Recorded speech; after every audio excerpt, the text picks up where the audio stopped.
critter in five. As it turned out, Martin was right. In addition to their regular chores, the Scurry children quickly became swamped with some not so regular duties. Hazel and her butterflies were calling the reception desk every couple of minutes. First came the question, do you have a bird bed? Is there room service? How do I dial out on the phone? Next came the request, we need a different shampoo. Send up more towels right away. Fluffy pillows, please. Then came the complaint. The lamps are too bright. This mirror makes me look funny. The ice from your ice machine is too cold. Despite Hazel's unending demands, Lila and Henry were both still in awe of her. They happily ran back and forth, fluffing her pillows, changing her light bulbs, and warming her ice cubes with a hair dryer. Martin, however, did not like being at Hazel's beck and call. How is it possible that a guest could run out of shampoo, conditioner, hand soap, face wash, body lotion, and towels in just one afternoon? He asked.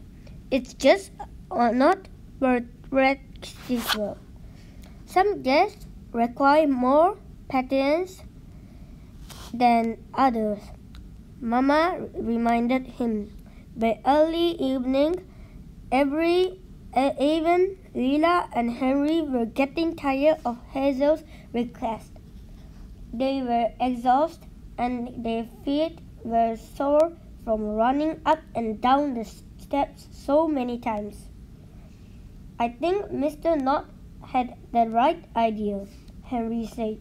We all should have fled when we had the chance. You're not kidding, said Lila. This is the most I've ever worked, and she doesn't even say thank you. Mama patted them both on their heads. I'm very proud of how hard you worked today, she said. Why don't you take the rest of the night off? Lila and Henry quickly agreed. They went to the common area where they found Martin dusting around the fireplace. Mama said we don't have to work anymore, Henry said. We got a ball out of the closet, and the three siblings began a game of chipmunky in the middle. But the fun was short-lived. Later in the evening, the storm got worse, and so did the chores list at the inn. All of the porch furniture had to be tied down. The window shutters had to be closed.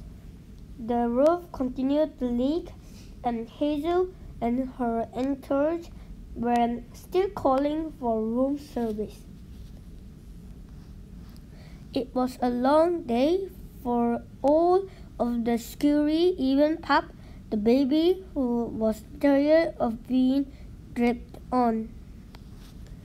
6. That evening, the cast and crew trooped back into the front lobby.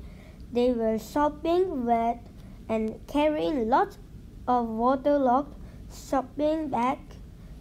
Mama handed out towels as the guests shrugged out of their muddy outer layers. I hope this storm isn't dampening your stay, Mama said to Clara as the director handed back the raincoat. Not at all, Clara said. We had a lovely time exploring the village. We got fresh apple cider at Millie's delicious hot fudge sundaes at the farm, and tiny bottles of maple syrup from Woody's.